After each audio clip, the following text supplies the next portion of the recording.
మాతో కలిసి AP group 2 అభ్యర్థుల న్యాయం కోసం పోరాటం చేస్తున్న ఈ ఉద్యమంలోకి ప్రయాణించండి. వాళ్ళు ఎదుర్కొంటున్న అసలైన సమస్యల్ని గుర్తించేందుకు ఈ వీడియో మీకు సహాయపడుతుంది. ఈ పోరాటం కేవలం ఇప్పటి అభ్యర్థులకే కాకుండా భవిష్యత్తులో ప్రయత్నించబోయే వారి భవిష్యత్తుపై కూడా ప్రభావం చూపనుంది. అందుకే మనం ఈ ఉద్యమం ప్రాముఖ్యతను అర్థం చేసుకోవాలి. గ్రూప్ 2 అభ్యర్థులు అనేక సమస్యలు ఎదుర్కొంటున్నారు. అందులో ముఖ్యమైనవి అన్యాయమైన విధానాలు, పారదర్శకత లోపం. ఈ అంశాల వల్లే వాళ్ళలో న్యాయం కోసం పోరాడాలనే తపన బలపడింది. ఇటీవల చోటు చేసుకున్న వివాదాలు ఈ ఉద్యమాన్ని మరింత వేగవంతం చేశాయి.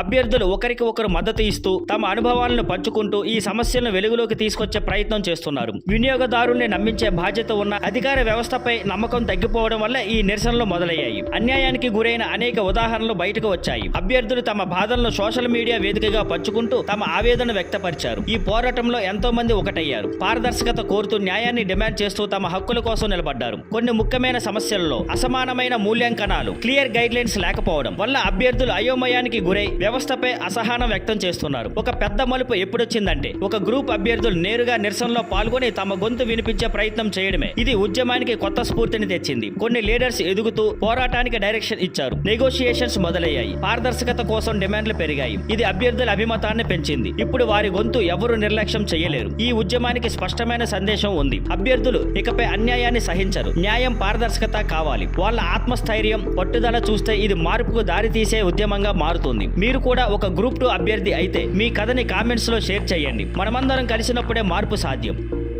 Thank you for watching. Please like, share and subscribe.